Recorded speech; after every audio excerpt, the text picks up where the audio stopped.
রব্বুল আলামিন বাংলাদেশ সশস্ত্র বাহিনীর যত সদস্য দেশে বিদেশে শান্তি মিশনে যে যেখানে যে দায়িত্বে নিয়োজিত আছে, আল্লাহ সবাইকে আসমানি জমিনি বিপদ আপদ থেকে হেফাজত করুন, সকলের উপর সকলের পরিবার পরিজনের উপর রহমত নাজিল করুন।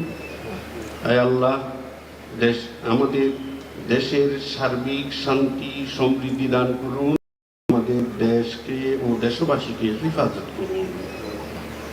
আয় আল্লাহ, আমাদের ভুল ত্রুটিগুলো আপনি ক্ষমা করে দিন। রব্বুল আলামিন আমাদের দোয়াকে আপনি কবুল করুন। রব্বি রহমহুমা কামা রব্বায়ানি সগীরা। ربنا تقبل منا إنك أنت السميع العليم وتب علينا إنك أنت التواب الرحيم. آمين برحمتك يا أرحم الراحمين.